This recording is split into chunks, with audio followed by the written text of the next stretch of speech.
global happenings today. We communicate, we analyze global news.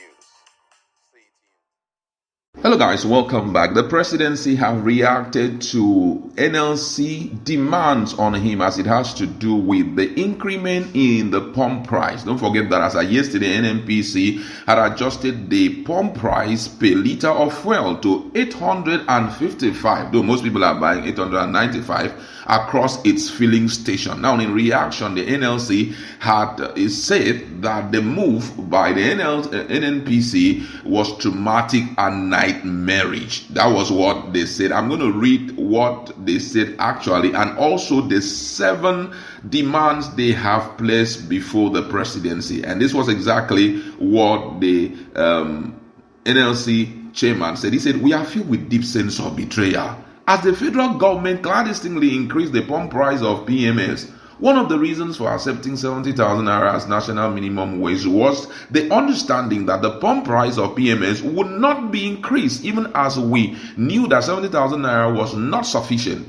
We recall vividly when Mr. President gave us the devil's alternative to choose from either 250,000 naira as minimum wage subject to the rise of the pump price between 1,500 and 2,000 and 70,000 naira at the old PMS rate. We opted for the latter because we could not bring ourselves to accept further punishment on Nigerians. But here we are, barely 1 month after, and with government yet to commence payment of the new national minimum wage, confronted by a reality we cannot explain. It is both traumatic and nightmarish." That was what they say. And then they roll out 7 demands that they want the federal government to meet. According to them, they said, accordingly, we demand the immediate, number 1, reversal of the latest increase in the pump of PMS across the country. Number 2, release of all those incarcerated or being prosecuted on the assumption of having participated in the recent protests. Number 3, halt the indiscriminate arrest and detention of citizens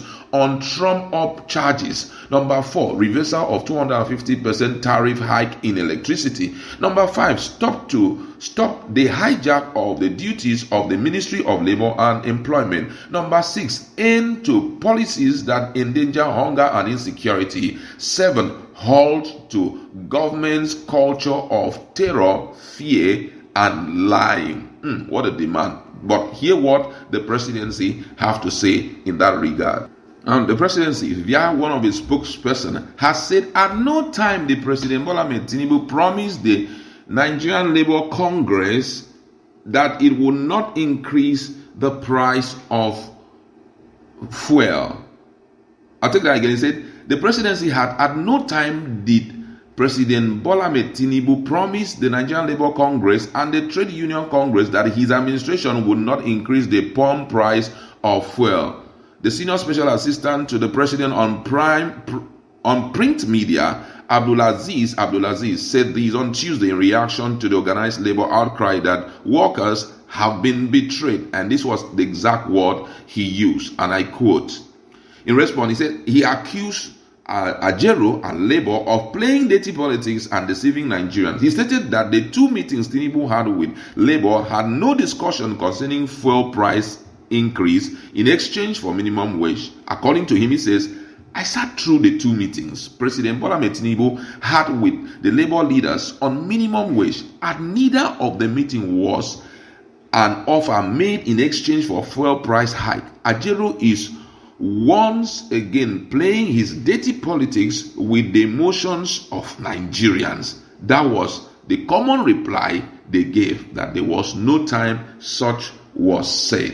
Colleagues in the house, we want to look at this issue. This is quite, for me, I joined the NLC to say this is traumatic and nightmarish and even devilish, because it seems as though this is no more democracy. Nigerians are suffering too much. 1 year in office, from 225 down to 500, we now say, okay, maybe that's the bus stop. But right now, we are not even sure of the 855. Do you think some of the new demands that the NLC have put forward, that the president will honor it? reversal of the pump price. All those that have been who were arrested during the protest should be released. The fact that the presidency should stop lying, the government should stop lying and stop putting fear in the people, and all of that story that is. Do you think that there's any possibility regarding all those demands being made? Like Nigerians palace, some Nigerians will say, Sokpoti law, tell it that it has gone, it's not coming back, this one is all your. Now let's call a spade a spade. When I heard about the negotiation that was going on between NLC and the presidency, a lot of Nigerians believe that NLC would have stood their ground on 250, because eventually, after all that was said and done, it didn't stop the presidency from getting a jet, a yacht.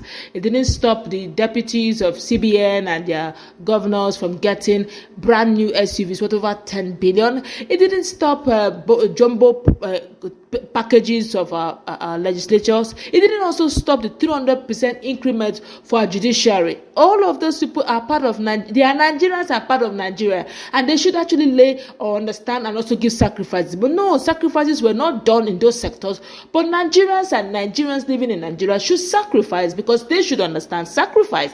And yet, when they asked for 250, they said Nigeria should show understanding, because Nigeria as an economy is borrowing. Now, for whatever reasons, Ajero agreed to 70% or 70,000 naira. What was he expecting? That the government of the day would change grounds? Of course not, because the economy is evolving. Every day is increasing. Anything can happen. And the unfortunate part is the fact that they have agreed that the next increment of minimum wage will take place 3 years' time, which means whatever increment this world will take to, even if it's 1,500 per liter pump price or even 2,500, all workers should enjoy it. But now we're even looking at workers, those who are entitled to this minimum wage. What about artisans? What about those who do not have job, underemployed teachers? There's some teachers that are with private sectors, and the private sector economy have actually opened up and said they can't pay the minimum wage of 70,000 because they can barely even break even. So for that reason, they were even asking for negotiation from the federal government that if they can pay whatever they have, and the federal government to augment it by paying whatever they have, so that they can have a minimum of take home for this, of which the government did not respond to it. So which means while we are still shouting minimum wage of 70,000, there's some Nigerians who don't even have minimum wage of 30,000.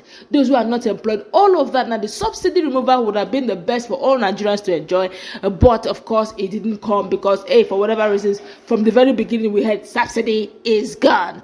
Now, as it is now, it's called Sokpoti law, because the truth of the matter is, I do not see the government changing tones. They themselves, they are saying the economy thing is doing boju in their eyes, and NLC is telling them to revert to 250. It has gone. When they were hurrying to implement the minimum wage to 70,000, Ajero did not see she should have been worried. Why is the government so in a hurry to quickly, transmit this minimum wage to 70,000? Now, whatever agreement they had of 3 years is sacrosanct. Except, of course, they will have to go to, and now the protest now is almost seen as treason. Let's see how it plays out. But unfortunately, that's where we are right now.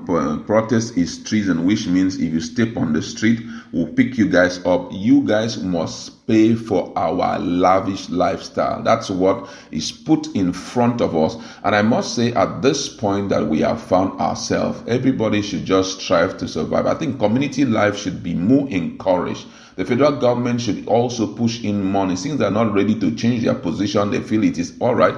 I think they should push in more money into, state-owned primary and secondary schools, so that people can at least, walk to their communities and attend schools there, than having to pay so much for education. Again, the pains are becoming too much.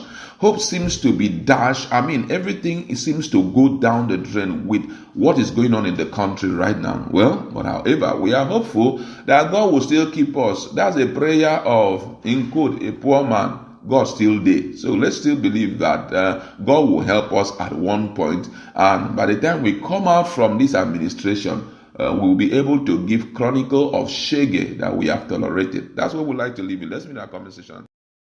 Global happenings today. We communicate.